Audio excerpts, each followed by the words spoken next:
Good evening and welcome. I am William Jew. I want to thank you for joining us this Sunday. Some of you at 1 in the afternoon in Hawaii, some of you at 8 tomorrow morning in Korea.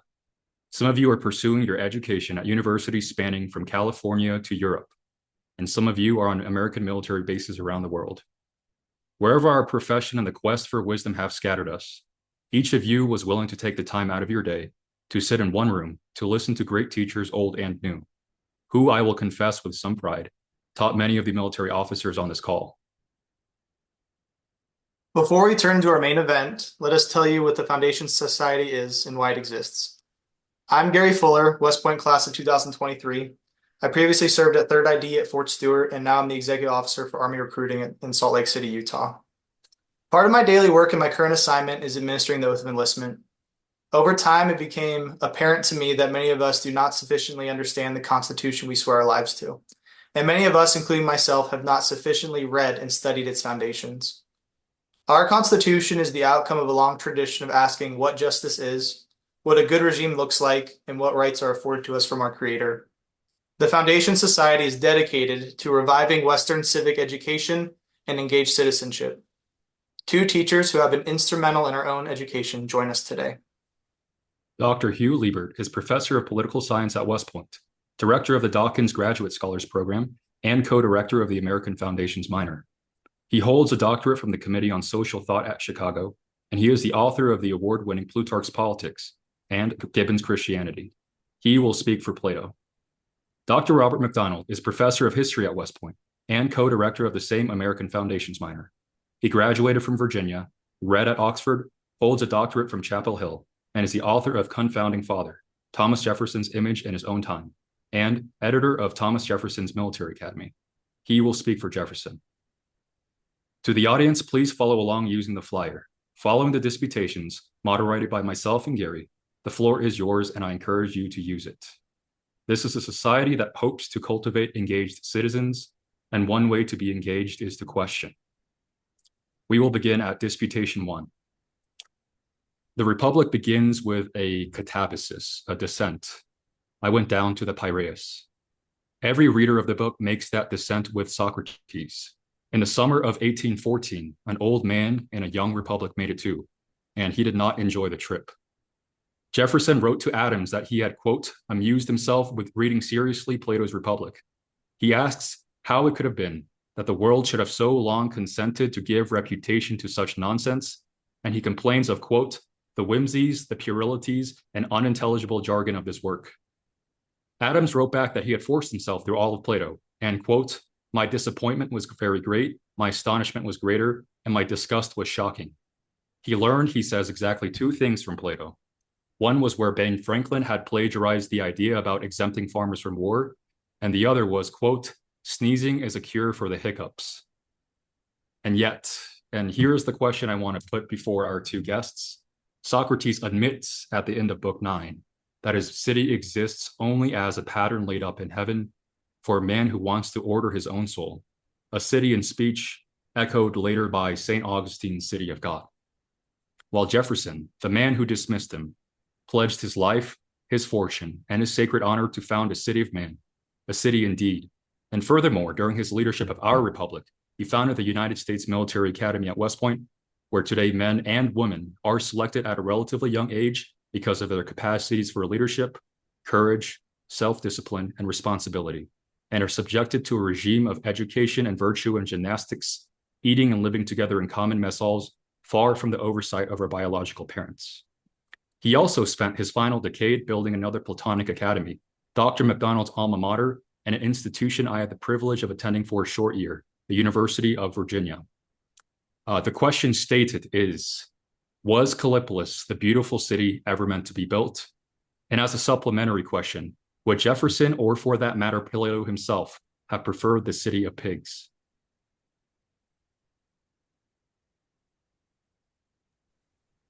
I mean, I feel like I should go first, Will, since I have to respond on behalf of Plato to all of these vicious attacks. I've just been quoted. But before I do, and I promise I will, I want to say thank you to the Foundation Society, to Will and Gary. I know Dr. McDonald shares my sentiments that it is extraordinarily gratifying to see two of our favorite students come back and to put this together and see so many other favorite students on the call, which is really great. I would love to run this just as a seminar and hear what everyone has been up to and thinking about, but I gather we're supposed to say things with some authority, so I guess we'll do that instead. But before I do, I just want to say I'm especially gratified to see Paul Conroy and Kamek Shepler in the room because I hear that there was a rehearsal where they were my body double yesterday.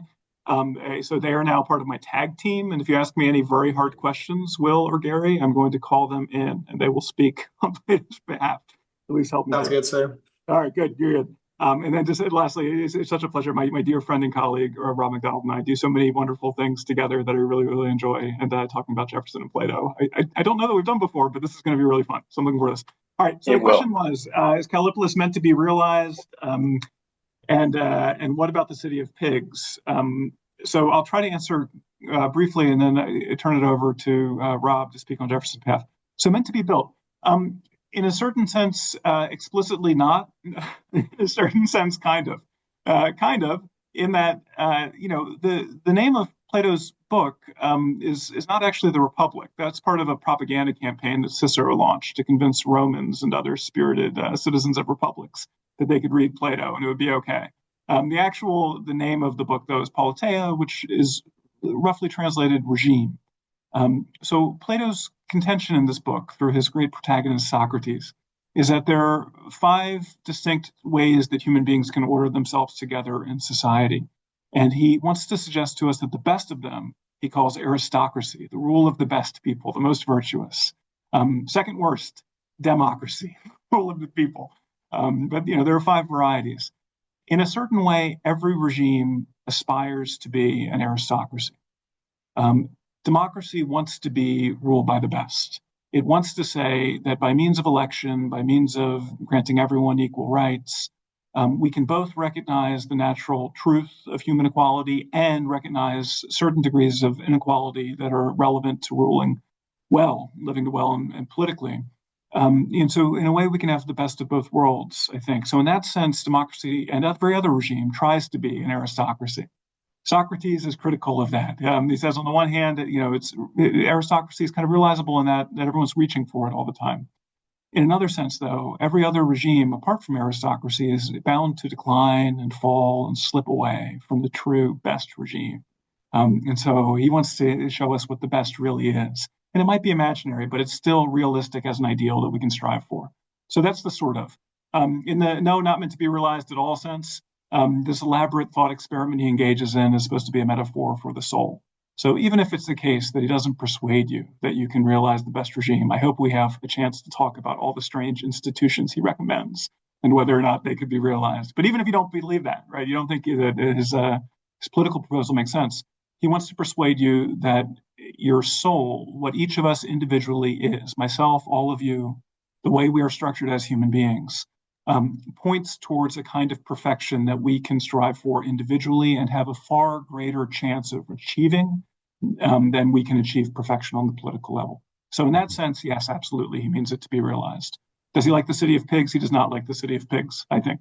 The city of pigs is a city he considers early on in the dialogue that's geared just towards human necessity. There's no philosophy in the city of pigs, and there's no meat eating. Those two go together. So he's in favor of meat eating and in favor of philosophy, and therefore is against the city of pigs. Over to you, Dr. McDonald. Sounds good. I don't know that I can top your analysis there, but I will point out that as we were discussing about 30 minutes ago over the phone, Jefferson didn't think much of Plato in both meanings of the word. He didn't think often about Plato, it seems, and he didn't have a high opinion of Plato, as the exchange with John Adams makes pretty clear. But he did think a lot about the unique opportunity that the founding generation had to not just inherit government that had been passed down to them, but to reinvent their government in small r Republican forms. And this occurred on the state level, this occurred on the national level. They invented, they reinvented. So they are definitely thinking broadly about these issues, and they are engaged in, I think, what they would describe as a pretty perilous, precarious, fragile experiment in self-government. And they understood that not only did they need to get their constitutions right, but they also understood that the constitution of American citizens, the makeup, the character, the virtues of the people they were relying upon to govern themselves as individuals, as well as, collectively, as citizens who voted and held office. They needed to perfect their internal constitutions as well. Thank you two very much. Moving on to Disputation 2. In the privacy of Crito, Socrates speaks on behalf of the law, in contradiction to his public apology. Speaking as the law, he says the first rule of any state is that citizens are not free to set aside the rules as a matter of personal conscience, to choose among them which ones to obey and disobey. His reasoning is that the questioning or breaking of so much as a single law is anarchy, since it calls into question the authority of capital L law, which the citizen owes his very existence to. We are who we are because of the nomos, the conventions, the culture and traditions that have regulated our parents' marriage, our nurture and education. And in this sense, the laws have begat us and possess more than just the paternal authority over us. He says your country, quote, is more to be valued and higher and holier than mother or father. And so Socrates, convicted unjustly, holding that we must never, quote, render evil for evil to anyone, whatever evil we may have suffered, drinks the hemlock, claiming to be a victim not of the laws, but of men. 22 centuries later from Jefferson, quote, the earth belongs usufruct to the living, the dead have neither powers nor rights over it. Jefferson to William Smith, the tree of liberty must be refreshed from time to time with the blood of patriots and tyrants. It is its natural manure. And in the declaration he authored, whenever any form of government becomes destructive of these ends, it is the right of the people to alter or to abolish it. But the declaration is careful to indict a king by appeal to, quote, the laws of nature and of nature's God. And so the questions, does the law rightfully convict all 56 signers of the Declaration as corruptors who deserve death? I'll say no. and I'll say it because, well, this could be a short answer or a long one. I guess I'll aim for something that's medium. What follows from Jefferson's preamble and the Declaration of Independence is this very long list of grievances, some quite specific, things that the king has done or has allowed his government to do that violate the rights that we have government to protect in the first place. I mean, the magical sentence of the Declaration is in the second paragraph. We hold these truths to be self-evident, that all men are created equal, that they're endowed by their creator with certain unalienable rights, that among these are life, liberty, and the pursuit of happiness, that to secure these rights, governments are instituted among men, deriving their just powers from the consent of the governed. So it's really all there. The purpose of government and the process of government. The purpose of government is to secure rights. And the British government had not been. It had been trampling upon their rights. And the process by which we are to govern ourselves is through popular consent. We're going to elect representatives who will make the laws under which we'll live. And they can exercise their just powers. They can't make just any old law. The laws that they make have to protect our natural rights. So I think from the vantage point of 1776, it would be treason not to sign your name to the Declaration of Independence. Indeed, the Declaration even makes the argument that the king has abdicated government here by declaring us out of his protection and waging war against us. So, the Declaration has it as if we've been sort of cast out and we find ourselves in a state of nature. And so to secure our rights, we need to create a new government.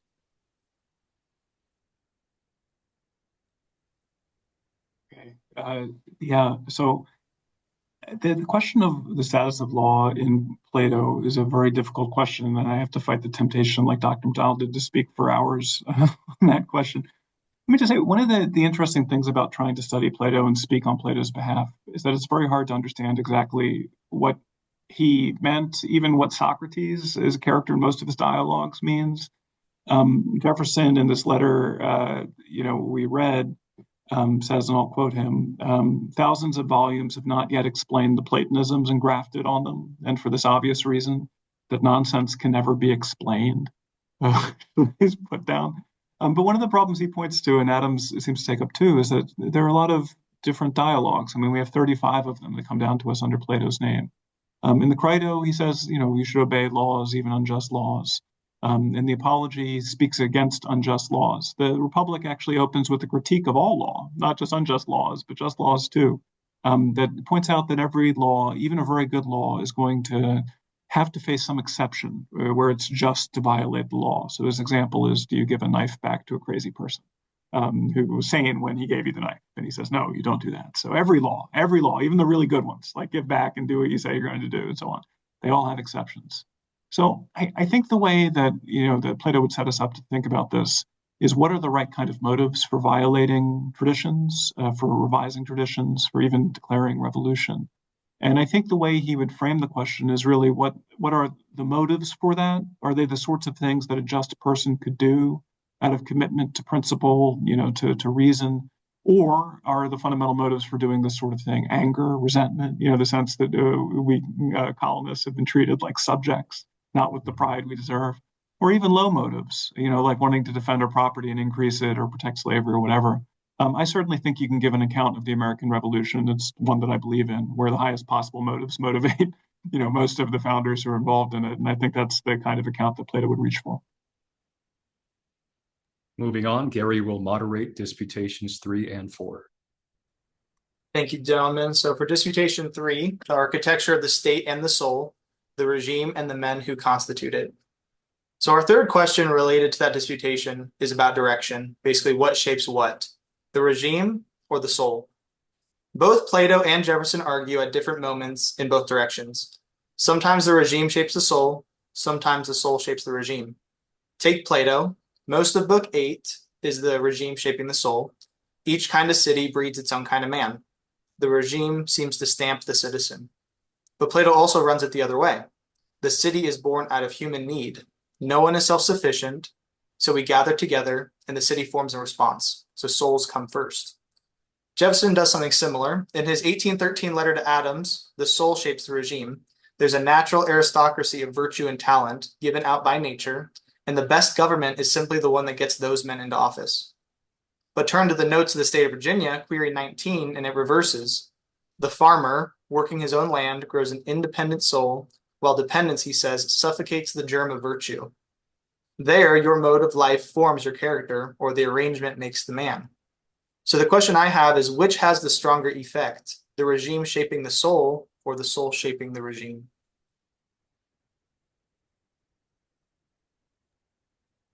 Great. I think I get to go first. We're just alternating, which is the right way for equals to rule. So I think I'm getting the better deal. But anyway, all right. So yeah, great question, Gary. And this is one of these perennial questions that we like to wrestle with, and we turn to philosophers for guidance on them and so on.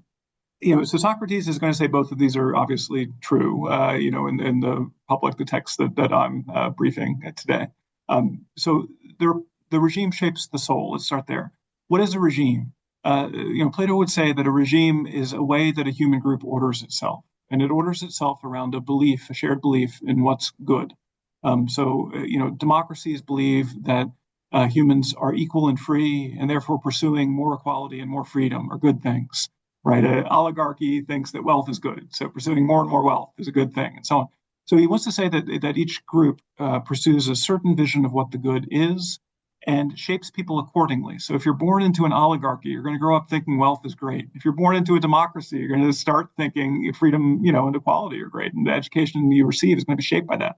And not just the education in school, but all the culture around you. So all of us who have been born into a democracy start life thinking that equality and freedom are good things, right? And we have to, revise those opinions, but we have a definite starting point. So it's undeniable, I think Socrates would say, and I think we'd agree, that the regime, understood in that way, shapes the way we understand the world. On the other hand, nature matters, says Socrates, right? And maybe in two ways that are important for us to keep track of. One is, as you know, my Jeffersonian colleague I think is going to speak to in a second. Nature gives us, people with different capacities. Some are really smart, some are really tall, some are really, whatever, right? These differences, many of them, seem to come from nature. In another way, too, nature kind of shapes things in that we aren't born with opinions. We human beings are born really needy and incapable of taking care of ourselves. We need to be instructed in all sorts of ways about the world. So society is constantly being besieged by barbarians in the form of infants who don't know anything and are just governed by their desires and are attacking institutions, right? And have to be acculturated and educated into those institutions. So nature really matters. And Socrates, I think, is useful as a corrective to some of our opinions insofar as he says, nature really does matter. Like, don't forget about nature. In particular, natural inequality. The fact that some human beings seem to be suited by nature for certain forms of excellence. LeBron James, even though he trained very, very hard throughout his whole life, right? And no one should ever take that away from him, whatever. Also is naturally suited to be an excellent basketball player in a way that I and Dr. McDonald are not naturally suited to it. So Socrates says, wonderful. Track those natural inequalities, treat them as gifts from the gods, and try to build a society that welcomes them and makes the most out of them, as opposed to suppressing them and denying that they exist. So a little bit of both, I think, but I think his useful provocation to us is do not forget about natural inequality. Yeah, I'm still thinking about the basketball team. I'm pretty sure I'd get picked last. I think you'd get picked before I would, Dr. Liebert. But where to begin? I mean, it's worth pointing out that Jefferson believed that people were equal in some ways and not equal in others. And I think it's a shame that a lot of people misunderstand the claim being made in the Declaration of Independence. Jefferson and the other members of the Continental Congress were arguing that people were equal in their natural rights. They have an equal right not to be killed. They have an equal right to the fruit of their labor. They have an equal right to safety and happiness. They don't have the right to have those things provided for them, but they have a right, not to be murdered, not to be stolen from, that sort of thing. Civil rights are a different topic. And even today in 2026 in the United States, we don't have equal civil rights. 17-year-olds are not allowed to vote. People who are not U.S. citizens are not allowed to vote. In many places, felons are not allowed to vote. So there are distinctions made even now. But I think what made Jefferson ahead of his time was the belief that there is so much untapped capacity for excellence out there. And maybe his status as an American allowed him to see that. I mean, we were so different from Europe. This was a time, before the market revolution, before, the economy really took off, before transportation advancement allowed for specialization and the unbounded creation of wealth that we have enjoyed since about 1800.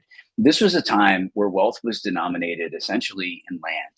And only in America were we creating more of it, right? I mean, only in America did we have the capacity to push farther and farther west. And that provided people who came to America from Europe with unbounded opportunities compared to the people, back in the old world. So Jefferson could see people advancing. I saw Young Washington last night for the second time. It's awesome. You all have to see it. And a nice thing about seeing it for the second time is you pick up on the little details. Well, Washington, when he was at Fort Necessity, was elevated to the rank of colonel because a man named Joshua Fry fell off his horse and died of his injuries. Now, Joshua Fry, that fall off of a horse not only created a path for George Washington to be commander of the Virginia Regiment, and then to be tapped later on as commander-in-chief of the Continental Army, it also provided an opportunity for Peter Jefferson, Thomas Jefferson's dad, to take the seat in the House of Burgesses that Colonel Joshua Fry had occupied. And by creating a path for Jefferson's dad, it created a path for Thomas Jefferson. Thomas Jefferson's dad was in many ways a lot like George Washington. He was a self-made man. He was born into sort of junior varsity aristocracy. He married up into the Randolph family. He rose through military service. He rose through the acquisition of land and moving to a part of Virginia, Albemarle County, which was sort of on the edge of the frontier. And so Jefferson is, impressed by his father, impressed by all of the upward mobility that he sees around him. But he's also depressed by the existence of slavery and the profound inequality that the entire world, certainly not just America. I mean, America was so much better than most of the world, but the profound inequality that existed everywhere in the 18th century. And so Gary, when he wrote that passage in the notes on Virginia that you read about how those who labor on the earth are the chosen people of God, because farmers are hardworking. If they own their own land, they answer to no one. That allows them to be independent of means. That allows them to be independent of mind. They're not under anyone's thumb. They have built-in incentives to be good neighbors. I mean, they're almost literally rooted in the earth.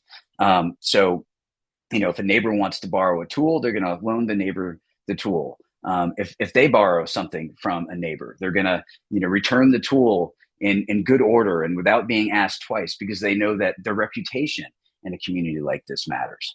And all of that hard work, all of that virtue, all of that independence is going to pay off. But I think we should take note that when Jefferson idealizes the yeoman farmer, he's excluding two types of people. One type would be enslaved people who not only don't own their own land, they don't even own their own bodies. So that's tremendously unjust. And he's also excluding people like himself, who, thanks to the upward mobility of his father, was born into a particular class in Virginia where, Jefferson's first memory, he later recorded, was being carried on a pillow, looking up into the face of one of his parents' slaves. It was against the law to emancipate your slaves in Virginia. That Jefferson remembered trying to change that law in 1769, but his proposal went down in defeat. For half of his life, it's not even legal in Virginia to emancipate slaves. So he too was born into this, profound system of inequality. But I think in the West, with all of this land, and with societies that we can shape and we can create according to our small r Republican principles, there was opportunity for both equality as well as upward mobility that no one had ever yet imagined. Thank you so much, and thank you, Dr. McDonald, for that in-depth historical context. That actually creates a perfect segue for our fourth disputation, so I really appreciate that. The fourth disputation is nature. All men are created equal, the natural aristocracy, golden souls and the noble lie, and racism and slavery. So Socrates, he utilizes the noble lie in Plato's Republic to create social harmony and to designate roles within society. He describes a story where citizens are told their metal-based natures, whether that be gold, silver, bronze, iron, and that they originate from the earth / the gods, therefore establishing a stable social hierarchy. The noble lie unifies the city, binding citizens to the common good and their specific roles without relying solely on continuous coercion.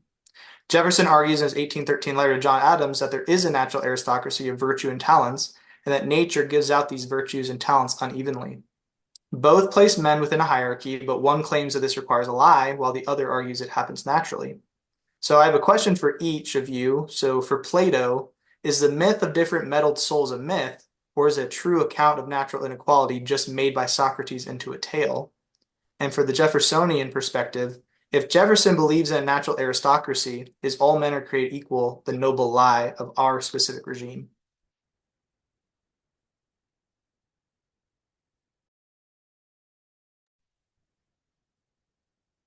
I think, Rob, it's your turn to go first, isn't it? Turn.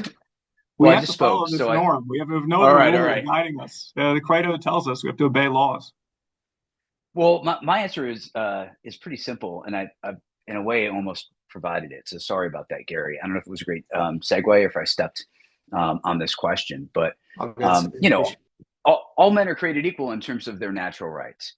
And I think Jefferson also believed that, people do have, in some ways, maybe not always, not only inalienable rights, but also unlimited potential.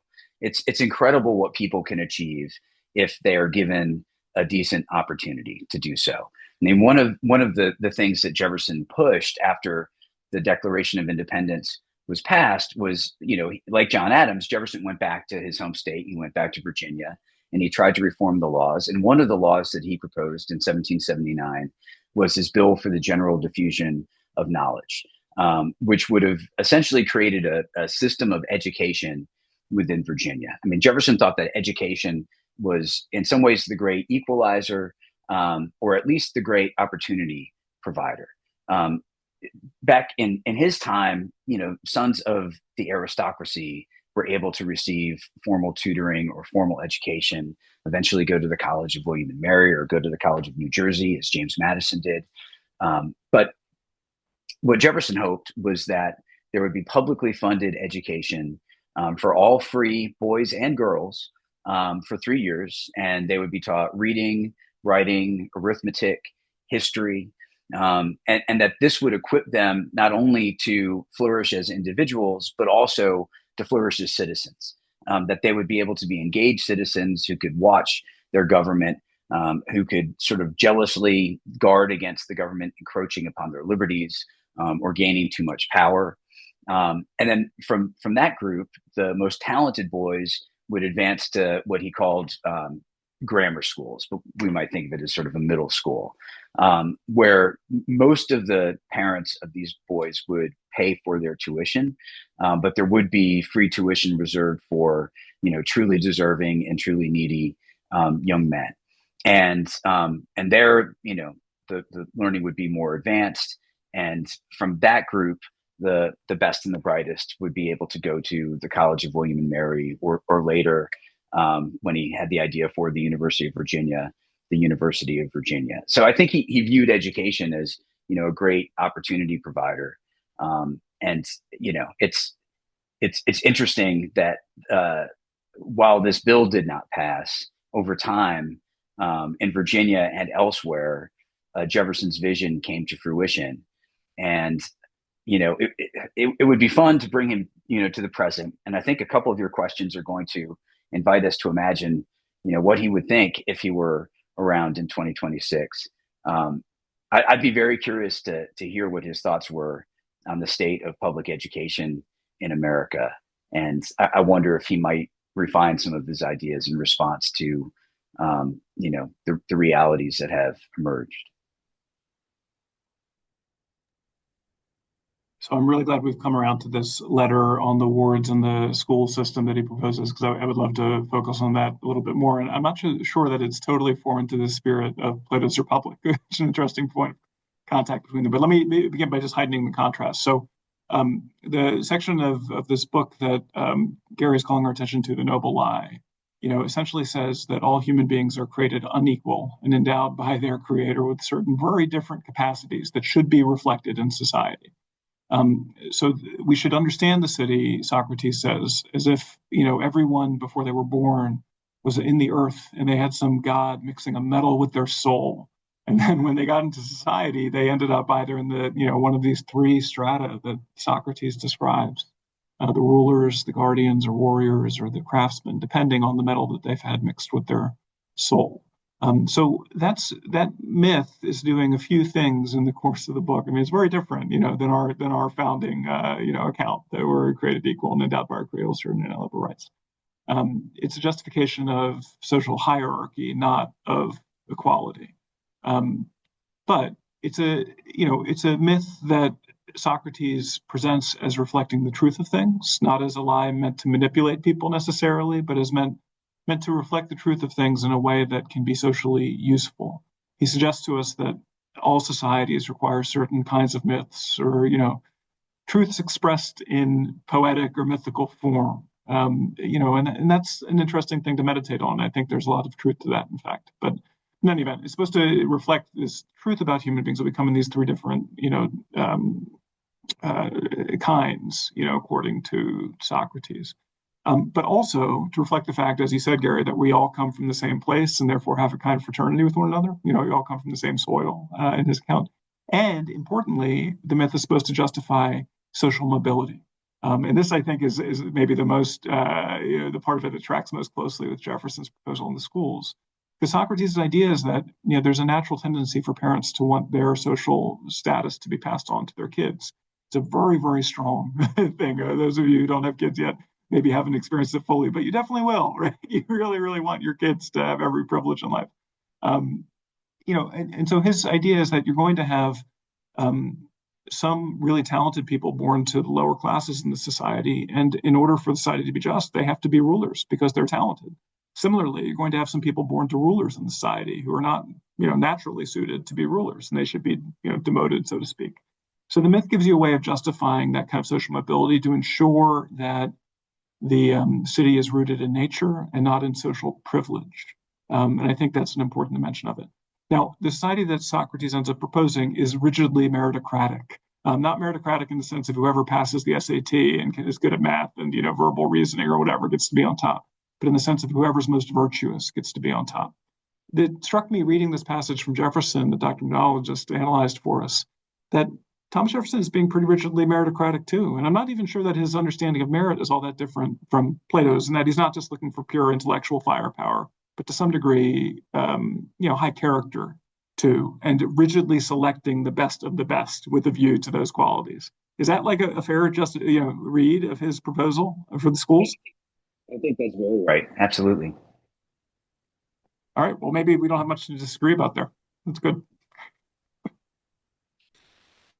Well, perfect. Then we'll move on to disputation number 5, and we'll be handling that one.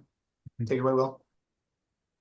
So Plato's Socrates begins his founding of the just city with a discussion on music and poetry and gymnastics. And the first act of the founder is the oversight of education, ensuring the proper balance of gymnastics and music, and censorship against the enchantment of morally problematic poems like Homer's Iliad and the Odyssey. Against this stands Jefferson, who claimed to Benjamin Rush in 1800, quote, eternal hostility against every form of tyranny over the mind of men. This is carved inside the Jefferson Memorial, and who promised Dupont de Nemours in 1816 that, quote, enlighten the people generally, and tyranny and oppressions of the body and mind will vanish like evil spirits at the dawn of day. So 2 questions. What views, if any, do we find simply intolerable? Is there a legitimate form of censorship? And 2, can the many be enlightened through the same education as the few to be taught to see the forms? So Socrates would say no to that last question. I think that's an interesting point of, again, provocation where we can argue with him if we want. He would also not recommend that you see Christopher Nolan's The Odyssey. There may be like a few minute clips that are good for your soul to watch, but the rest of it, really don't watch it. Anyway, 1 star as far as Socrates is concerned. He proposes a rigid system of censorship. I think the best way to get into, to overcome our initial aversion to that, which I think is, generally a good thing to be averse to censorship, I would say. But, he's proposing an educational program first and foremost. So in the same way that Jefferson, when he's, laying out the curriculum of the University of Virginia, certainly does not say, well, look, just put every single book that's ever been written in that library, right? And let them read whatever they feel like, like no required classes, no majors, no core curriculum, they'll just let them free, right? That's not, a responsible way, I think, to set up a university. And although I'm not speaking in any way on behalf of West Point, I will say that, having a core curriculum and lots of requirements is generally pretty good as a way of doing education. And Socrates agrees. So he thinks, you can say with some confidence the sorts of ideas that especially young people can be exposed to in a way that shapes their character in a good way. And you can be, fairly confident that some things will shape their character in a bad way. In particular, he talks about theology here. He says if you grow up thinking that gods are fickle, vindictive, desirous, always messing around with mortals and this sort of thing, it's actually not good for you. It tends to, foster a view of yourself where you think that kind of behavior is okay, right? Even, so that sort of thing, right? That matters. Getting the basic cultural models, the basic kind of books and ideas that especially young people are exposed to, all of that matters. And I think you can accept the force of that argument without necessarily concluding that, for, well-educated 40-year-olds, you shouldn't see Christopher Nolan's The Odyssey, although Socrates does take it that far. So I'll stop there. I haven't seen The Odyssey. I guess I won't now. Wow. You should just watch Young Washington a third time, Dr. McDonald. That's it. Maybe I'll do that. Yeah, well, it's interesting. I mean, as Dr. Liebert points out, in designing education, there is obviously going to be some selection. I mean, there are only so many hours in the day. There are only so many years that a person can devote his or her life to learning full time. You have to be selective. You have to, strive to put in front of people the texts, the ideas, the controversies that you think are going to be the most useful to them. So certainly there needs to be a selection process. And Jefferson grappled with this actually when he was creating the University of Virginia. I mean, he selected books for the library. There were certain books that he didn't want to be in the library, and Madison had to talk him into including them. And he finally gave in, So he did want people to be exposed to a lot of different and competing ideas. Of course, Jefferson was a strong supporter of the national government not engaging in censorship. We might remember the 1798 Sedition Act that was signed into law by President John Adams during the quasi-war with France. I mean, the ink was barely dry on the Bill of Rights, which had been ratified in 1791. What was it about Congress shall make no law that John Adams didn't understand? Mm-hmm. But I think Jefferson would say that there's room for social stigma to sort of control the left and right guardrails of the ideas that we will embrace and entertain and consider to be admittable to discussion, in an enlightened world. So I think that's the case as well. And then I want to say at the very beginning of the question, you brought up like dancing and music and stuff like that. And I'll just point this out. I think that can be very important to education. Certainly Jefferson believed so. And there's this very underappreciated sort of back of the napkin plan for a military academy that Jefferson sketched out, we think in about 1793, where he lists the different professors who he wants to hire. And among the different faculty, he wanted someone to teach fencing, someone to teach dancing, someone to teach gymnastics. I mean, I think he looked at character development as not just an intellectual thing, but also a physical thing as well. And maybe by cultivating people's tastes. I mean, he certainly did that at the University of Virginia, where with great care and great intention, he designed the original buildings for the grounds of the University of Virginia to reflect specific kind of classical architectural styles. So he wanted those to be on display so that the tastes of the students at the University of Virginia would be cultivated and elevated. I can just jump in. We're discovering all these wonderful points of agreement between these two authors who are supposed to be in disputation with one another. So Socrates, of course, took dancing and music very seriously too, and absolutely, did actually. He's formulating a military academy in the Republic because it's primarily the training of the guardians, that he's doing, and he says that they have to be very well versed in music, both culture broadly, but literal music too. So anyway, so even if it's the case that Plato didn't emphasize, I think in a way it's more remarkable that they have these points of agreement without Jefferson having actually read or cared for Plato, right? In a way, it's like the sincerest possible form of like flattery and endorsement, I think. Absolutely. Yep. All right, thank you very much. Gary will moderate Disputation 6. Disputation 6, the Philosopher-King and the Natural Aristocrat, the measure of an excellent man. So Plato's Philosopher-King does not want to rule. He has to be compelled back into the cave. And Plato believes a city is best governed when its rulers are least eager to hold office. Jefferson's natural aristocrat differs in that he has to be found, raked out of the rubbish, and then elected. Based on your specific line of reasoning, the reasoning of Plato and the reasoning of Jefferson, what specifically makes the most excellent man? And is this excellent man the most fit to rule? It's a fascinating question. What's really interesting is some of the people on this Zoom call were students of both Dr. Liebert's and mine in a course that we taught called XH200 about 4 or 5 years ago. And we talked about some of these issues. And I think one of the first essays that we had everybody read was called Fame and the Founding Fathers by Douglas Adair. And, I can't off the top of my head do that essay full justice, but he pointed out that one of the greatest things that a person can aspire to was to be a statesman and to be the creator, the founder of a republic. This generation got to live that experience. But even beyond it, they understood that the generation that would follow would engage in a real amount of reinvention and refounding. Our government, well, I should say our governments on the state level and the federal level were all endowed with mechanisms by which the people could not only change their laws, but also amend their constitutions. And I think there was a real hope that Americans would engage in self-government, not only on the individual level, but also on the community level.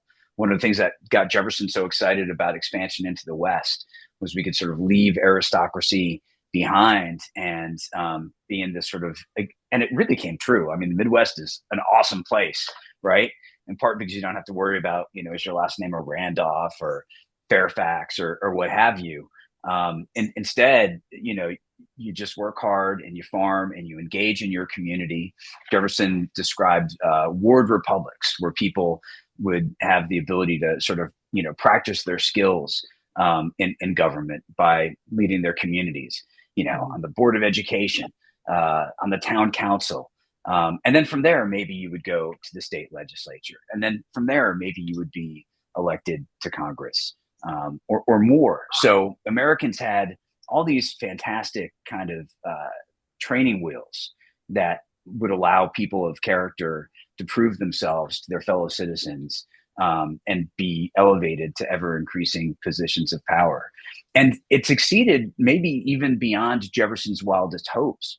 There's a terrific book by a scholar named Joyce Appleby, who passed away a couple of years ago, called Inheriting the Revolution. And she focuses mainly on the late 18th and early 19th centuries, the early republic. And she notes that there are all these civic organizations that are created, and they create their own constitutions and they elect their own officers. So in this, wonderful way, America very quickly evolves a very rich civic society that allows people to participate, to contribute according to their talents, to make the most of themselves, as well as try to promote the interests of their community. And I'll just wrap up by saying, Dr. Liebert and I are probably at this very moment maybe 150 feet away from each other. We live in the same neighborhood in this incredible village called Cornwall-on-Hudson, which some of you are familiar with. And we've got it all. We've got the garden club. We have Little League. We have Scouts. We have church organizations. We have neighbors who are on the board of education, who have run for local office. This is real, and this exists in America still to this day. And I think it's maybe one of the secret ingredients of our success so far with this ongoing experiment in self-government. And I fully agree with everything Dr. Donald just said before I put my Plato hat back on. But so everyone who is capable should return to the Department of Social Sciences and teach, or Department of History. That's okay too if you go there. And you can live in Cornwall-on-Hudson and participate in this glorious ward republic that we have going. You come to the school board meetings with me and Dr. McDonald. It'd be a lot of fun. Okay, but Plato had back on. So one of the most distinctive arguments in Plato is that our souls are not fundamentally made for politics. So he describes the human soul as being, and here I'll just speak very quickly and brusquely about things that deserve a lot more care and how they're expressed. But the basic picture that Plato gives of the soul is that the soul is love. Fundamentally, the soul is love. But there are many objects that the soul loves in order of ascent. There's power, the ability to manipulate other people. There's pleasure. There's wealth. There's honor, understood as the good opinion of other people. And then there's wisdom. And he says that the highest love that the soul has by nature is wisdom, which means to know not just the ephemeral stuff, not just to master the intricacies of like particular subjects or whatever, but really to know the permanent things. And of the permanent things, the highest thing. The highest thing he describes as the good. So our soul longs for knowledge of the good, and it's distracted from that pursuit that's proper to it by all of these other false goods that appear to our soul as good. That's the reputation, the wealth, pleasure, and power, that sort of stuff. When a human soul is able to pursue what it really longs for and to build a life around that, he says, it's fulfilling in such a way that the soul doesn't want to do other things. So the best soul, the highest soul, then wants to contemplate the good and to philosophize, and not to be distracted from doing that by the sorts of concerns that come up when you participate in political life. So that's an argument for Plato about why we shouldn't, if we know what's good for us and we're capable of it, shouldn't be all that concerned with politics. Now, that said, when you look at Plato's actual life, which he doesn't present to us much in the dialogues, but does in a letter that almost certainly is authentic to him, and in other sources that we have about him, he didn't live out in the desert, in the lotus position, kind of staring up at the sky, right? That was not the way of life that he lived. Contemplating the good didn't mean that. And it actually didn't exactly mean the way of life he depicts with Socrates, too, where he kind of wander into the public square and, just ask people annoying questions. Plato lived, he was a surprisingly political person. He traveled on 3 occasions out to Sicily to try to educate a tyrant, unsuccessfully. He founded an academic institution called the Academy. He shares that with Jefferson. He wrote, which wasn't as, probably for his own personal edification, but to teach other people. We have access to him primarily through his writings. He certainly knew that he was doing something fundamental, potentially world-changing, in writing down philosophy and allowing it to be passed on in the way that it was. So he leaves us, I think, facing a really interesting question. On the one hand, that argument that he gives us for the soul's highest calling being wisdom seems, I think, quite powerful. It's one that I think is basically right. On the other hand, exactly how that cashes out into a way of life, is, I think, something that he, seems to have wrestled with. And it didn't seem to have one unitary answer, right, in terms of how he actually pursued it. Thank you very much, gentlemen. We will now move on to disputation number 7 by Will. So there's a seeming contradiction on Jefferson where he objected on Washington's cabinet against a national military academy. He despised the Society of the Cincinnati for smuggling in a hereditary officer caste into his republic. And he also feared the potential tyranny and economic deprivation caused by standing armies. And yet on 16 March 1802, he signed the Military Peace Establishment Act, directing that a corps of engineers shall be stationed at West Point and shall constitute a military academy. He seems to have meant West Point to republicanize an elitist officer corps by schooling students of all backgrounds in mathematics and engineering. And even today, all graduates of West Point receive a bachelor in science, not in art. Plato's guardians also get mathematics and astronomy. Glaucon mentions that these subjects are clearly useful for the activities of war, but Socrates says that the real question is whether the study draws the soul upward and makes it easier to see the idea of the good. Plato's king is a philosopher who seeks knowledge of the eternal forms for its own sake. And he says geometry is, quote, knowledge of the eternally existent, of the good itself. So would Plato consider us military officers, guardians, or men of bronze? And would Jefferson approve of West Point as it exists today? All right, I get to go first. Yeah, you should study math and everything else you study for the sake of your soul, not because. So you shouldn't study math because it gives you the capacity to manipulate matter and make like silicon think and that sort of stuff. That's not the fundamental reason. The reason is it puts you in touch with numbers and teaches you that there's no order outside of yourself that your mind can participate in. And that's a wonderful kind of education in the situation your soul actually is in. And it leads you towards higher pursuits, even higher than math, like studying the good.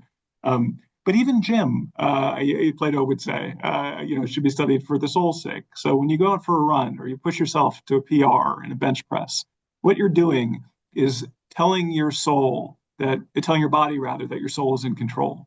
That even though your body is saying, don't push yourself anymore, this is unpleasant, your soul is saying, I am in control. We're going to achieve this PR. We're going faster on the 2 mile, right? So even gym is a kind of soul training, not fundamentally about the body. And all education is properly framed that way, I think Socrates would say, at least based on the Republic. As far as whether military officers are guardians or whatever, I would say that one of the things I think you can take from a serious engagement with Plato is just the challenge of it's in a way kind of up to you whether you're someone who's motivated primarily by what he would consider low, necessary things like money, retirement bonuses, this sort of thing. Fine, okay, yeah, everyone's motivated by those things. But hopefully there's, another way you relate to your vocation, right? Which is not just how to get, half colonel pay for life or whatever, right? But is something about really achieving a kind of virtue, a kind of excellence that you identify that is you, you know what I mean? It's not just something that, you're talking about or whatever, but you really care about and want to get better at and share with other people too, those you lead and those who are around you. So I think that's a very noble vision of what it is to be a guardian or a military officer, and it's one that Socrates puts front and center.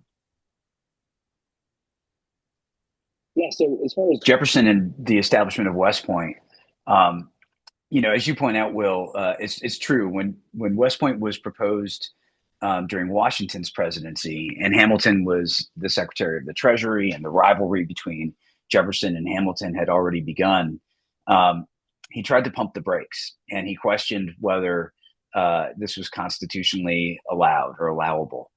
And yet, this is when Jefferson was on the back of that napkin, drawing up plans for a military academy.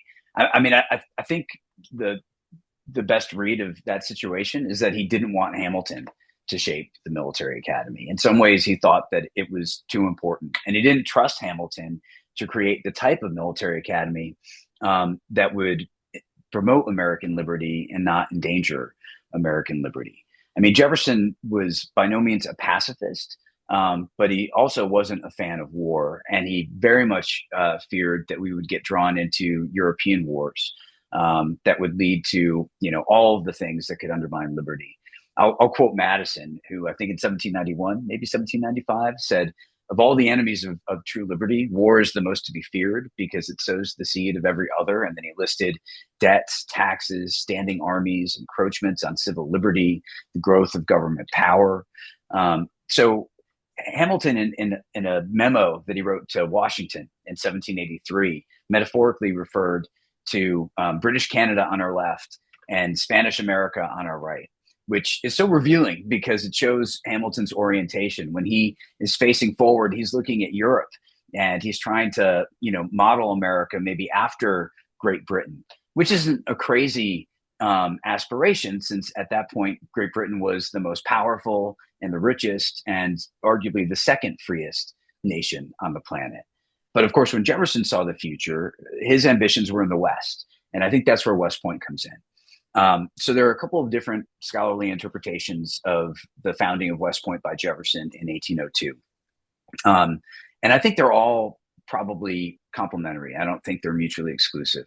So one interpretation is that Thomas Jefferson was trying to create, at the same exact time that he was creating West Point, a national university. And he did believe that a constitutional amendment would be required for a national university. Washington thought the same thing. Washington called for a national university. Jefferson continued to make that call. But that Jefferson established West Point as a constitutionally allowable component of what would eventually be a national university.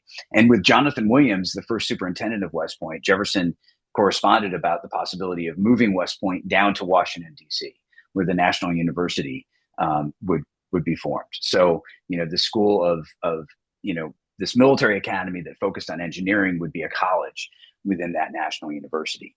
By the same token, I think you could make a good argument, and I've made it, that West Point pointed west. So at the very same time that Jefferson is establishing West Point and helping to guide things like its curriculum, he is devising a curriculum for Meriwether Lewis as he gets ready to lead the Corps of Discovery out west to explore, what would soon be the Louisiana Purchase.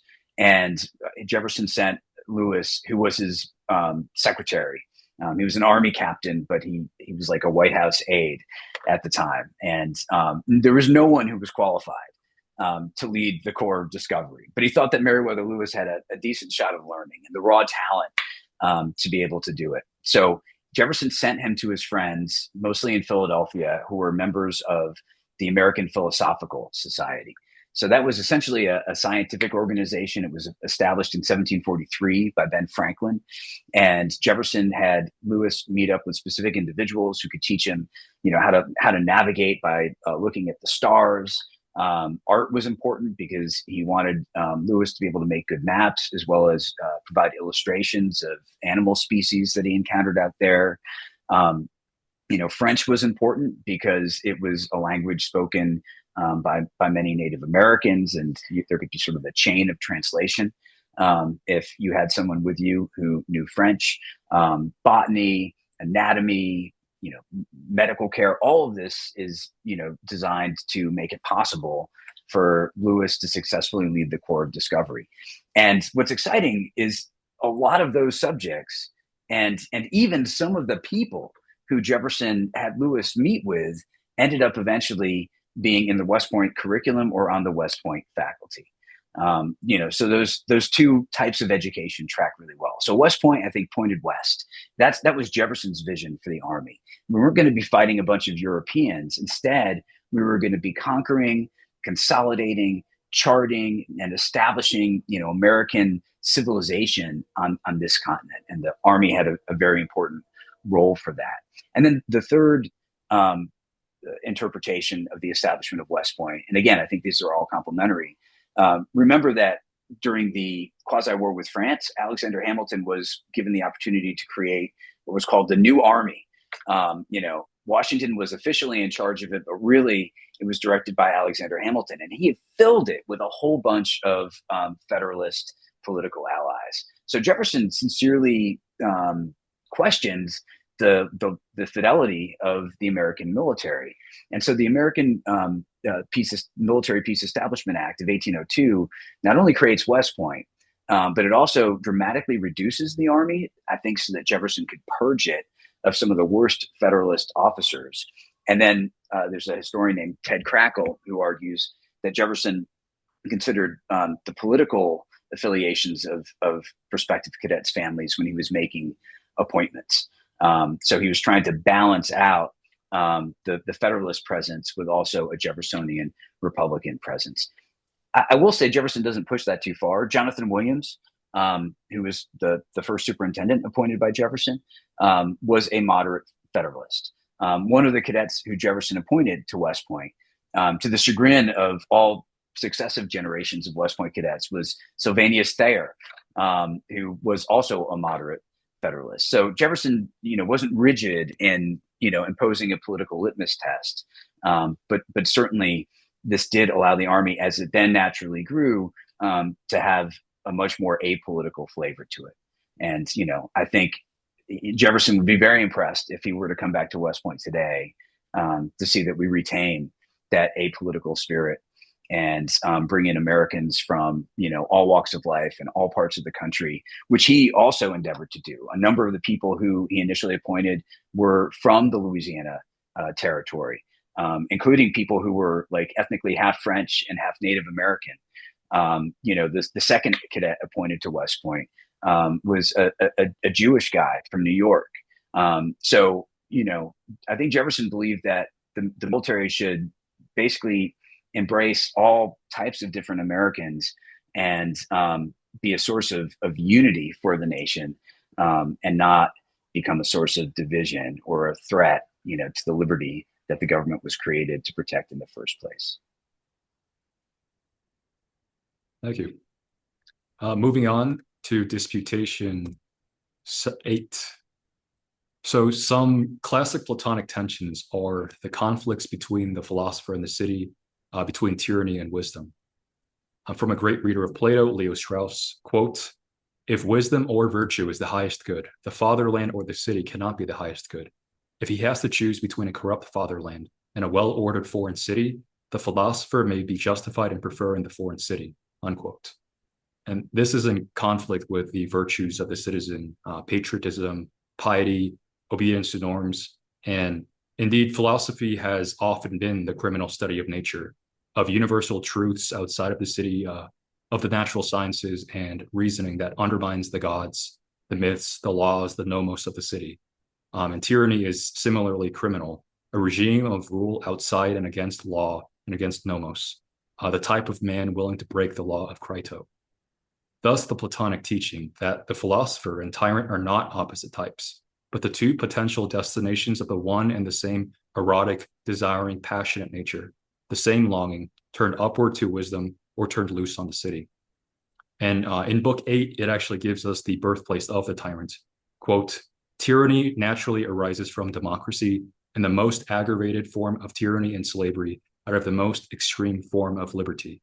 And Book 9 gives us the man of limitless desire, drunk without wine, a slave of his own eros. And Plato's remedy for this erotic man was directing him to the quest for wisdom. But as you mentioned, Dr. Liebert, 3 times he sailed to Syracuse to make a philosopher out of the tyrant Dion, and 3 times he failed. Jefferson's remedy is suspicion, eternal vigilance, a people jealous of their liberty, and a regime too weak to seize and make a tyranny. So the question is the philosopher and the tyrant the same type of man? And if so, how do we safeguard a democracy against the philosopher-tyrant, the erotic, passionate man? Unfortunately, I guess it's my turn to go first. I wish Dr. Liebert could take. You're laughing. Yeah, well, I mean, I guess I would say that, did Jefferson fear democracy? We all fear democracy. I mean, of course we do. And it's worth noting, every form of government should be feared. We all know the famous Churchill quote, right, where he said democracy is the worst form of government with the exception of all the others. I mean, that's funny because there's truth to it. Democracy, can have excesses. I mean, Tocqueville, coined the term, I think, tyranny of the majority, but he certainly wasn't the first person to understand that concept. The people, oh gosh, what's the saying? Democracy is like, 5 wolves and 1 sheep voting on what to have for dinner. People can be really predatory through government. And the founding generation very much was concerned with that fact. I mean, that's why they created governments that checked and balanced and divided power. That's why they wanted people to be able to be critical consumers of information about their government. That's why they wanted, terms of office that were relatively brief and would give people the opportunity not to reelect people who abused their power. They knew that this is a perilous thing, but isn't monarchy perilous as well? How do you trust just one guy or just some class of guys who are unchecked to do the right thing? How can you be so sure that they too won't be selfish or or that they will be selfless? I mean, we spoke a little bit about the equality of people. I think Jefferson, Madison, Washington, Hamilton would all agree that one way in which we're all equal is we all possess the capacity not only to do great and virtuous things, but we all possess the capacity to sin and to do terrible things. So we needed to try to create systems and structures, as well as environments, to get back to an earlier question, that would cultivate the best in us, and hopefully screen out the worst.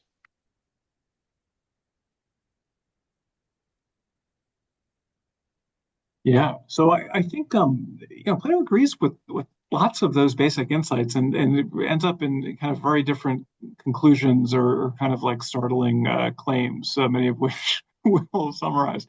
But the idea that all of us are prone to sin, have as part of our soul certain unruly desires. That's true for Socrates' account of the human soul, of tyrants, of desires people, but also of great philosophers. It's still the case that there's a kind of tending of your soul, kind of constant monitoring, that goes on. That's something like, I think, the same insight that Jefferson had. Socrates suggests to us that tyrants and philosophers are similar in certain respects that are kind of, startling, right? They're both unbound by convention or law. So the philosopher needs to pursue knowledge of nature wherever it goes, even if it leads them to doubt, certain pieties that surround them. Similarly, the tyrant is not bound by any pieties that surround him. So they're both kind of thinking outside of the law. They both point to the fact that the human soul is not exclusively bound by a particular city. We can travel to other cities. We can ask what human beings are independent of the city that they happen to be raised in. There's this capacity to not be defined by the city. I think that Socrates recognizes is just true, but is like visible most clearly in certain human types. And I think maybe the other interesting thing that Socrates says on this point is that you can imagine a human being who is so far superior to everyone, around him or her, he would say, at least in the Republic, that, you would want that person in control. That's like, at least as a theoretical kind of maximum possibility, a person of outstanding virtue who you'd want at the helm and would not want bound by law because the law would be, made by lesser types, let's say. I don't know that that's necessarily a very practically useful belief, but I don't know that Socrates intended it that way. Just to kind of heighten our awareness of the extreme forms of political excellence, like every other form of excellence. That idea, too, though, isn't totally foreign to American founders and certain very important, thinkers in America.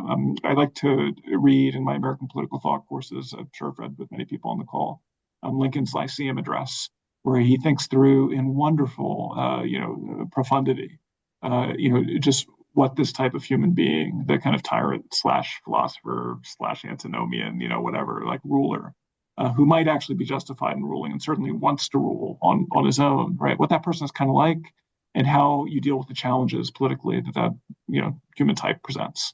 So it's not just Plato. It's thinkers in our own tradition too. All right, moving on. Gary will moderate the last disputation. Disputation 9. Technocracy, democracy, and liberalism. Rule by experts, rule by people, versus individual freedom. So Plato, gentlemen, seems to argue for rule by experts, to put it very simply. He states that ruling is a craft and the crew has no business overruling the navigator. Jefferson argues for rule by the people if they're educated, holding power in their hands, and if they choose their own rulers. Plato says that ends in tyranny. So our final question for both of you is, which is better, rule by experts or rule by people? And is individual freedom worth more than either?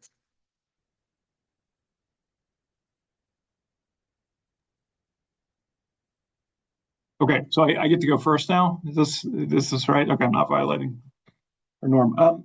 So Socrates definitely suggests that rule by a few experts, I guess you could call them, is better than rule by a lot of non-experts.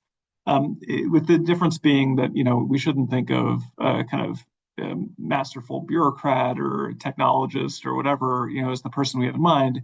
At least so far as the Republic is concerned, it's the person of really outstanding virtue.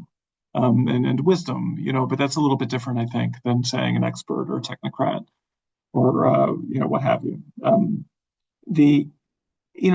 thing that I'm struck by in reading the Jefferson readings that you arranged for this session is how similar in some respects Jefferson seems to be to some fundamental insights that Socrates presents. I mean, the idea that, for instance, that there is a natural aristocracy, that a regime is good insofar as it can highlight natural aristocrats and, let's say, demote the pseudo-aristocrats. This is a basic kind of Platonic insight, I think, as well as a Jeffersonian insight. I think they would primarily differ, I'd say, in the kind of institutions and mechanisms that they trust to get the natural aristocrats in positions of authority. It seems to me, but I'll defer in all things Jefferson and many other things to my colleague, Dr. McDonald, that Jefferson has a lot of trust in elections to do that. Plato considers elections an aristocratic institution too, actually, not so much in the Republic, but in other dialogue, the laws. He says that they're certainly more aristocratic than rule by lottery, which is, the primary way that Athens selects its officials. So elections are kind of aristocratic, but he doesn't seem to trust elections only, right, to preserve, to kind of recognize natural talent, cultivate it, and put it in a position where it can be authoritative. To the extent he points us to any institutions, it seems to be, private education, the kinds of encounters that individuals have with Socrates. Plato founds an institution, an academic institution called the Academy. We don't have the founding charter, but I like to think of it as being a kind of auxiliary to the city that is supposed to at least increase the probability that, natural aristocrats will be in a position of some kind of authority in the city. So, maybe the mechanisms are different, but the goal is strikingly, I would say, similar between these two people when they think about how, experts or outstandingly virtuous people should rule. Over to you, Dr. McDonald. Yeah, so I mean, I agree with the way the question is framed, and I think that Jefferson didn't believe that we should be ruled by experts. I think Jefferson fundamentally believed that free people ruled themselves as individuals, and one of the the great challenges of government throughout American history, but certainly Jefferson found it to be one of the great challenges of government in the 1790s, and even during his own presidency was keeping a check on government and making sure that it didn't take on powers that weren't delegated to it through the Constitution, so that there would be plenty of room for people to make their own decisions about the vast majority of the questions in their life. And when it comes down to your preferences, you are the expert, right? I mean, you know how you balance different questions about what you want to do with your day, how you value your time.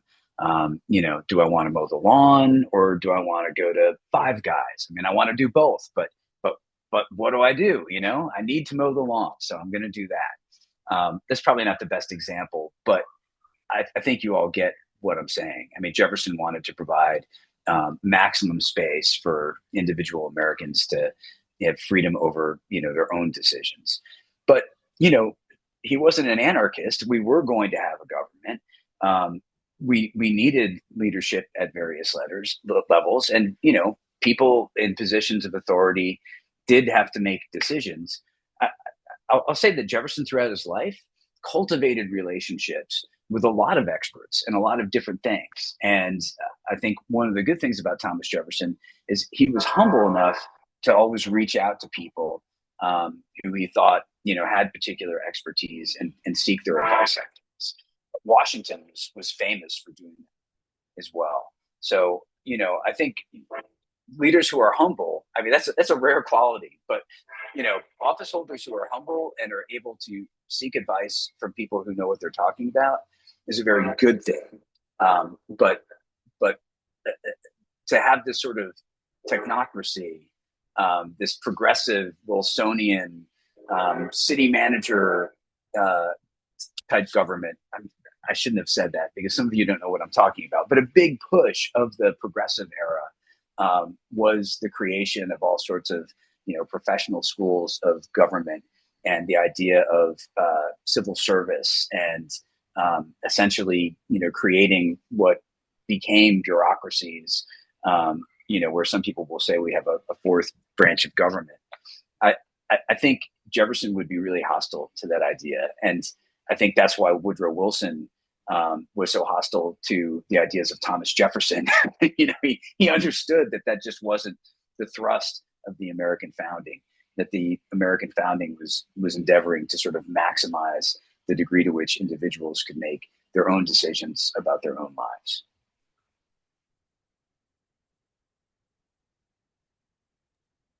Thank you very much, sir. So that concludes our disputations. Just to make sure we respect these two fine professors' time, we did want to see if we had a couple questions from the audience, and we actually do have a question from Paul. If that's okay, if we could have Paul ask a question real quick, gentlemen. Let's see. It looks like we need to unmute Paul.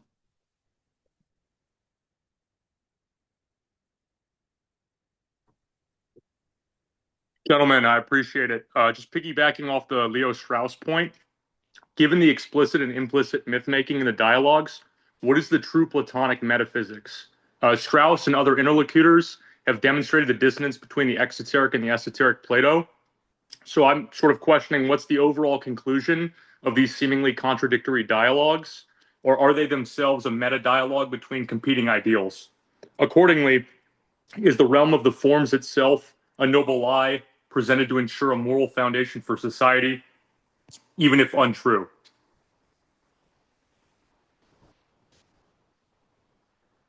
Thanks, Paul. That's a really hard question. I'll tackle it, I guess, first, and then Dr. Nog can chip in. So, Strauss distinguishes, among a few different kinds of esotericism. Like there's a kind of esotericism where the writer fears persecution and has a secret teaching that has some content that could be expressed, in words clearly, but it's a dangerous message either for himself or for the recipient. And so it's coded in a certain way so that only people who should be able to understand it, can have access to it, right? So there's that kind of esotericism. There's another kind of esotericism he talks about, which is a kind of pedagogical esotericism, where, even though you might be able to tell like a student something directly, plainly, right? You understand it to be the job of the teacher to not do that because it's important for the student in order to learn the right way or to really like wrestle with the idea in the right way such that it's properly learned. Right, to not state it directly, but to use degrees of irony and misdirection, this sort of thing. I think there's almost certainly a good degree of the first kind of esotericism in Plato's works. But in terms of my own approach, I think it's useful to start with the assumption of pedagogical esotericism as being the primary way that Plato is educating us. And I think that that's the most useful starting point, just because it resonates so well with the literary form that Plato uses. So the fact that he writes 35 dialogues, let's say, assuming they're all like authentic, maybe they aren't, I don't know. But 35 dialogues, he doesn't say, here's what I think about the world and the forms, here it is, I hope you agree with me, I will lay out the arguments. But instead gives us this highly fragmentary view of things. And even in those dialogues, he's not the character, Socrates is. We know Socrates is identical to Plato because Socrates says you can't write philosophy in a written work of philosophy by a student Plato. For that and many other reasons, right? We know that they're not identical to one another. So what's going on there? Like, what do we make of the drama of the dialogue, the multiplicity of the dialogues, like all of these things? And it just seems to me that a very good starting point for that is to assume a kind of pedagogical esotericism, if you want to call it that. But basically, he's writing in such a way that the person reading really has to wrestle with the ideas, contradictory statements, right? And try to figure out what's true and what's false. Mm-hmm. So they're meant to kind of like nudge you, to provoke you into philosophy, at least as much as they are meant to encode a secret philosophical teaching that once you decode, you will have the truth. That's my take anyway. That's a great answer. I have nothing to add. All right. Thank you, too. I think Kamak has another question. Hello, gentlemen. Thanks very much for your time. I want to say, if I had to pick a philosopher-king for the United States of America, your names would be at the top of the list. But my question, I'll keep it quick. If Plato or Jefferson were to come to the United States in 2026 and write a sort of democracy in America of the current day, what would their primary topics of conversation be? And what would be their biggest issues or concerns with the American system? I'll take a quick swing at that. I mean, if Jefferson were to come back today, I think he would be astounded and thrilled at the degree to which Americans of all different backgrounds, from all different continents of origin, had been allowed to make the most of their potential and proven themselves to be capable contributors to this great American experiment. I'm thinking specifically about African Americans. I mean, there's this famous passage in Jefferson's notes on the state of Virginia. It's really cringy. He talks about what he thinks are some physical differences. One is that Black people sweat more, Jefferson claims. And, he's such a smart man. And it doesn't hit him that maybe Black people sweat more because they're out in the fields working, right? while he's reading books inside. But he also, reflects on what he thinks are the sort of mental capacities of people from different parts of the world. This doesn't take away from their humanity. It doesn't take away from their equal natural rights, but super cringy. Also, he says, Black people seem to be okay at telling stories, but haven't demonstrated great powers of analysis or great competence in mathematics. I think he says specifically. And of course, like, it's such a dumb comment too, because it was against the law in Virginia to even teach an enslaved person to read. So I think he would be so happy to see that his apprehensions and his fears about the capacities of African Americans were not well founded. I think he would be very concerned about the size of American government, really on all levels, the degree to which the national government does, far more things than the people who ratified the Constitution envisioned. The fact that we have a $40 trillion debt, I think would horrify him. I mean, one of the things that he endeavored to do as president, and with some success, is, despite the splurge of purchasing Louisiana for $15 million, he was able to pay off one third of the national debt that he had inherited from the Washington and Adams administrations. So I think those would be his big concerns. Yeah, I'll just give you two maybe Platonic chapters in this democracy in America thing. One bleak and one maybe more uplifting. So the bleak one is, Socrates in the Republic describes a democracy in decay, slouching towards tyranny. And he says the most remarkable thing about it is that it can't make even basic distinctions between better and worse or higher and lower. He says parents start to dress like their kids, that all of these important distinctions, between like people who are living well and people who are living poorly. It even gets to the point, he says, where you can't distinguish between humans and animals. And, but his basic idea, I think, just to go off of what Dr. Bernal was saying a second ago about like five guys and the lawnmower, is like when you have all of these options equally available to you, because human beings are the kinds of creature who need some guidance, towards good things and away from bad things. When you can do absolutely anything, Plato was very pessimistic that most people will, arrive at a virtuous way of life. So in that sense, it's much more authoritarian than someone like Jefferson is, much more pessimistic, I guess, about the way that goes. And I think he would, find at least some evidence, I'm sure, if he were trying to, apply his regime analysis to our own regime. The more uplifting thing, Socrates has an account of social mobility where he thinks that, there's a kind of natural aristocracy, that a just regime reflects it and gives opportunities for social privilege to be replaced by actual deserved, earned, natural, privilege, let's say. I think that is in some ways a loftier vision of social mobility than the one we typically use, which is basically, are you wealthier than your parents? Socrates would ask, are you more virtuous than your parents? And I think, he would probably find indications that still in our country, right, there are many avenues through which individuals can become more virtuous than their parents, more virtuous than the lot they were born into in life. And insofar as that's true, he would consider it a sign of our regime's justice and hopefully some optimism. Cool. Last question from Caleb Anderson.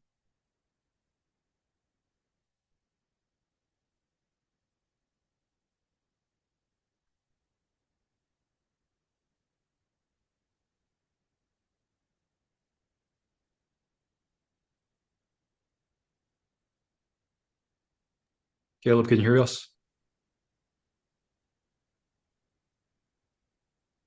Okay, if not, if you can't figure out the audio, I guess like a basic question, kind of bringing it into the contemporary scene, is what regime, if any, would Plato consider the closest to his Republic, his City and Speech today or in the past?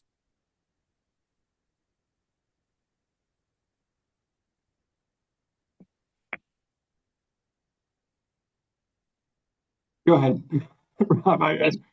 That's one for you. Well, can you repeat the question? Well, I'm sorry, I'm not sure I got it. What was the question? So what regime, if any, today or in the past, would Plato consider the closest to his City and Speech? Yeah. Oh, okay. So I can start. Like I think that in general, it's hard to identify like a single regime that follows everything that Socrates prescribed. As I mentioned earlier, I don't think it was fully intended for that kind of an application. I think you would probably look at periods where in a monarchy where an extraordinarily virtuous king happens to rule. We can think of what virtuous king that would be, but I think also he would be open to recognizing certain kinds of, let's say, porous aristocracies that are open to people rising up into them. There are moments, certainly in 18th century England, I think, when you could say that that is more or less true of British aristocracy. Similarly, I think there are times in the American regime when you can say that the people ruling are genuinely admirable, virtuous types, and there's the capacity for people to rise up into that situation. I mean, it's one of the most remarkable things about our founding generation. For instance, to think of someone like a Hamilton. You guys know the opening of the musical, so I won't repeat it here. But coming from nothing, right? And similarly, from all sorts of different places, and achieving this remarkable thing that they did. So I would look at moderate aristocracies and then the occasional enlightened monarch as examples historically. I'll use my last remaining bit of time to add my thanks. Dr. Liebert, did so at the beginning, but this has been a terrific conversation. And Will and Gary, I want to thank you guys in particular for putting so much effort into putting this together and starting this amazing organization. I mean, this is the sort of civic society that I think Jefferson, Tocqueville, who knows, maybe even Plato would have, really appreciated. And I saw your message, Will, that next month you were having as your guest General Petraeus. I mean, you are not aiming low. So I feel very honored to have been part of this first meeting. I'm sure Dr. Liebert does as well. So thank you for having us. You're here. Thank you. Thank you too. All right, Gary, do you want to close this out? Yeah. Wait, Will, Caleb just came up to say that yes, he might be able to get it to work now. And if not, Caleb, you can put the question in the chat and we can respond to it. And there. Hey, okay. Can you all see me? Yes, we And can. hear me now? Yeah. Okay, fantastic. I'm sorry, guys. I'm in Iraq right now, so the network's a little bit shoddy, and so are the network permissions. So I had to switch to my phone. My question is actually 2 parts, but I've distilled it down to one just to respect y'all's time in case you need to get out of here. Kind of the lead-up question is off of, there was a comment that Dr. McDonald made about Jefferson really trusting elections as the means of putting the correct individuals into those positions of power. And one kind of strain of thought that I've recently been meditating on quite a bit is the idea that elections are perhaps not the means of putting the best people into power, but as assuring that when we have bad people in power, we can get rid of them, i.e. they are not somewhat like market mechanisms in the way that we search out the configuration space of ideology and political philosophy and put the best people into power, but we are just the safeguard of kicking people out to bring about the worst outcomes. And unfortunately, one of the reasons why I hopped on this call was because I don't know as much about Jefferson's thought or Plato's thought as I should. And I wonder if what we've been talking about tonight as the dialogue between democracy and aristocracy is a little bit tinged with this modern character, the character of our modern conversations that I think is a little bit tinged by the characterizations around markets and decentralized thinking producing good outcomes as opposed to looking for ensuring we don't have negative outcomes. And so I just want to elicit some thoughts from you, Dr. Liebert or Dr. McDonald. Is it both in Plato and or in Jefferson that they believe that democracy would put in the best people in power? Or is it a mix of this, or is something different? Just looking for some clarification there.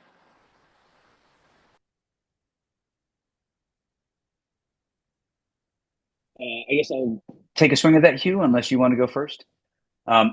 So, Caleb, I think, that's a really great insight, that, maybe we don't always elect the best people. I mean, sometimes we do, I think, but not always. And of course, there are a bunch of elections that precede having two candidates on the ballot, which is usually the way it is. There are caucuses, there are primaries. But it's really important for the people to have an opportunity to veto the presence of a particular leader, to not reelect that person. So I think, that is maybe a really good function of democracy, maybe even better than selecting the very best person from among the 350 million of us, right, in the first place. I would say about the founding generation that it's just worth noting they really didn't use the word democracy. I mean, that's a much more modern word.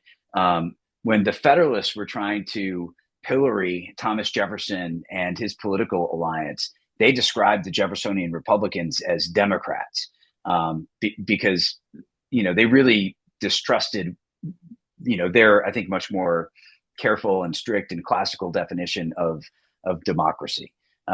They spoke in terms of republicanism and a much more sort of filtered mechanism of consent.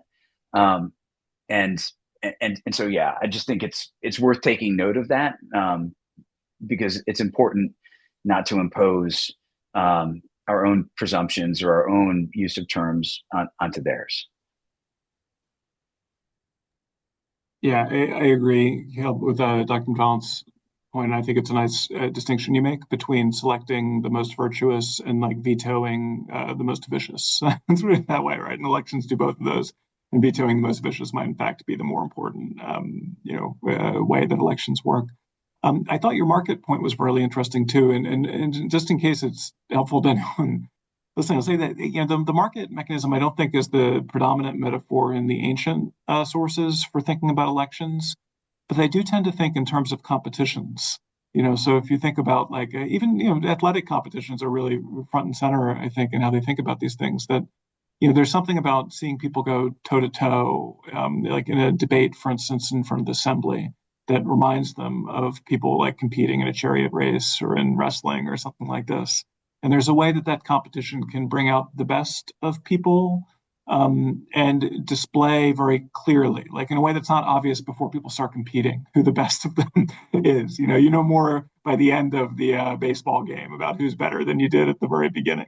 And there are ancient authors, just to plug my man Plutarch, who make a lot out of that and arrange their whole way of presenting great individuals through competitions, precisely so you can understand who's better than the other person.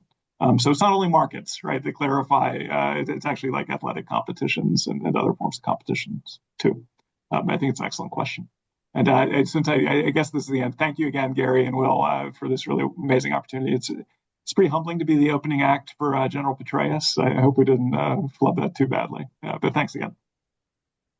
No, thank you very much, gentlemen, and thank you so much for giving the time, Dr. McDonald, Dr. Lieber. We really appreciate it. Seriously, thank you for your insight and your wisdom. For everyone else that joined, thanks so much. The chat is in the group. Our Instagram's in the group. We really want to keep this going, have these important conversations moving forward. But once again, Dr. Lieber, Dr. McDonald, thank you so much for your time and for teaching us all so much tonight. Will and I will hang on for just a couple minutes if anyone wants to ask us anything or discuss anything moving forward. But once again, thank you very much, gentlemen. Thank you.